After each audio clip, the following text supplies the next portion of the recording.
Tal, this is a photo, it's actually in my microscope live, of my beard hair. And next to it is, I have it taped down. This is the hair that I'm going to be sending you. This is an adult female hair. This piece is about 75 millimeters, 75 microns in diameter. And my beard hair is probably somewhere around 140 or 50, right in through there. So your beard hair is probably about like this too. And these are samples in my microscope. I have a platform here where I have the hair mounted. And this is a razor. This is a Smith & Daniels, a nice English razor, very good razor. Light hair is a little bit dark, but I'm going to put the razor in the microscope and I'll show you what a decent bevel looks like. Magnified it at 300. Okay, switch the camera over to my computer.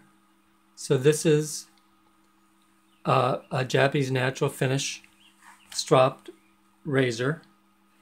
And as you can see, the hair of my beard was about this wide. So this is what an edge will look like that easily shaves beard hair. So the next thing I'm going to do is I'll take that razor and I'm going to reset the bevel on a DMT number 600. It's the red one. And we're going to replace that Japanese natural scratch pattern that was on the blade there with a synthetic diamond plate pattern. Let me wipe that off.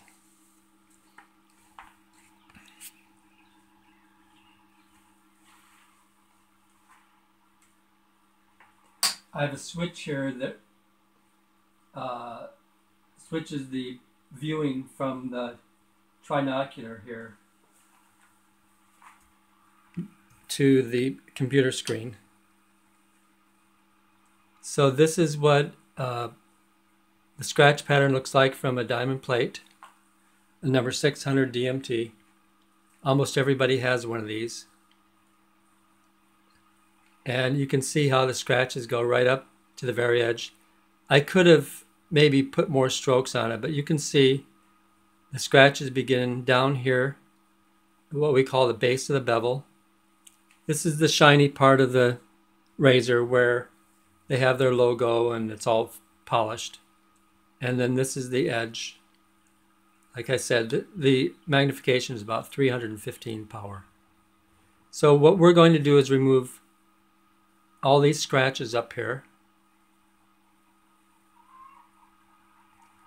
And we're going to replace them with the Japanese finished Kasumi type finish. Okay, so it's a very simple process. I'm going to be using the axe method, which is a one-stone method that incorporates the use of a diamond plate to raise a slurry. And I like to use a worn out, this is a number 600 that's been worn out from years of use. And we'll just make a simple slurry here. It doesn't have to be overly thick or anything.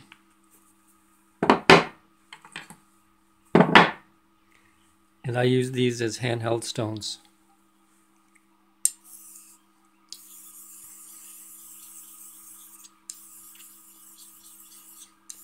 You can see how dark the slurry becomes. This was the original color of the slurry. It immediately darkens up like this. Get some of that slurry over into play here. So this is an indicator of the speed of the stone.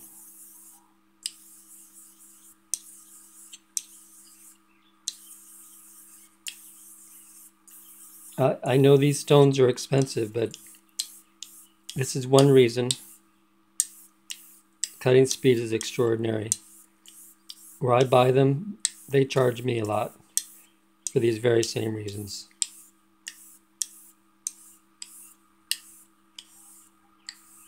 Okay, so this is going to appear in the microscope as a Japanese natural finish from this particular stone.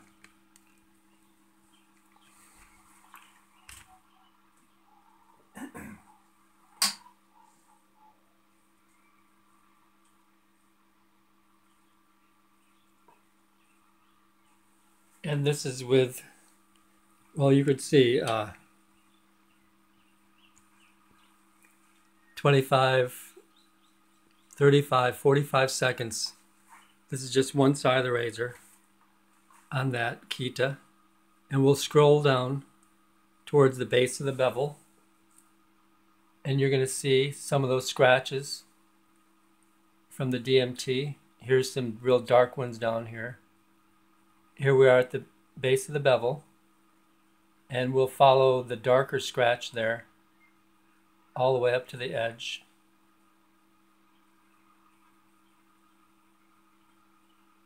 And you can see it just disappears right there. The Japanese stone wore those off completely. And when we get up towards the actual edge, there's nothing there. These scratches are just removed. Okay, so the next step, we have still a little bit of work to do on the very edge. The face of the bevel is looking good. So what I normally like to do is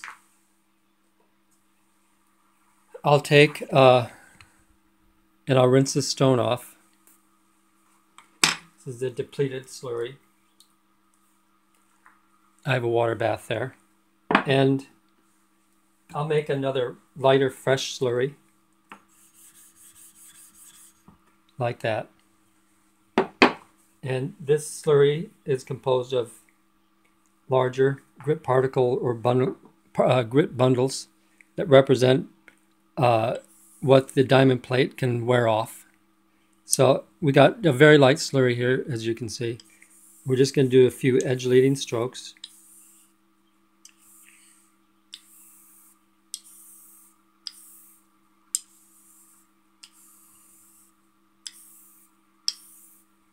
Edge leading strokes have a greater effect on the leading edge. If I did spine leading strokes, the slurry builds up as a wave on the spine and then would affect the spine. But this way the wave is in front of the razor's edge, so those are deeply affecting the edge.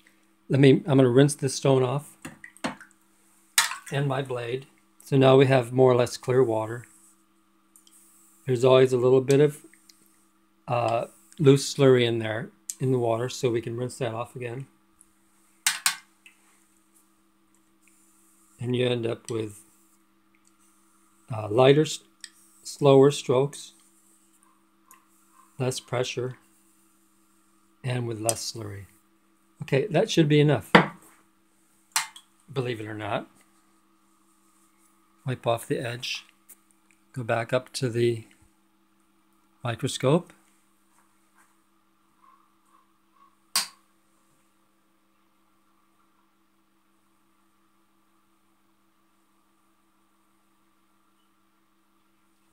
Okay, it's about where we were aiming at. So we have a full Kasumi finish, which is the steel has a more of a pebbled look to it as opposed to long scratches. These are the loose grit particles from the slurry bouncing along and playing at the edge. So here again, the width of your or my beard hair. Next thing I'm going to do is I have a strop.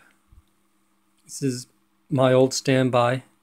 It's a 1930s or 40s horsehide shell strop. Up at the top here it says the price is $3.50.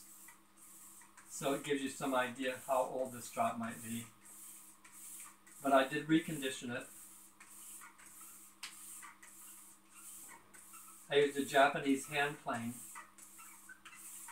what's called a Dai Naoshi Kana. And it's a scraper type plane. And I resurfaced this last year. I could do it again at some point. Okay, everyone strops before they shave or after they shave. This is before we do a hanging hair test. This is a piece of linen. And then I have down here a piece of hair. And we're going to do a hanging hair test. I want my camera to become focused here again. Okay, so this is the same piece of hair I'm going to send you. And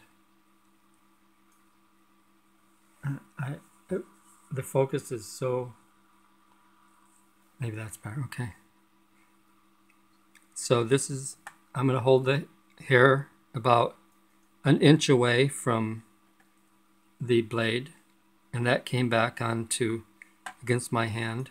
That time it just laid down on the other side. And that did too. So with the minimum number of strokes, we retain our geometry at the edge. With very fast stone, you can do that type of honing and get away with it. With a very slow stone, it's always going to be issues of, is it sharp enough? When does it get sharp?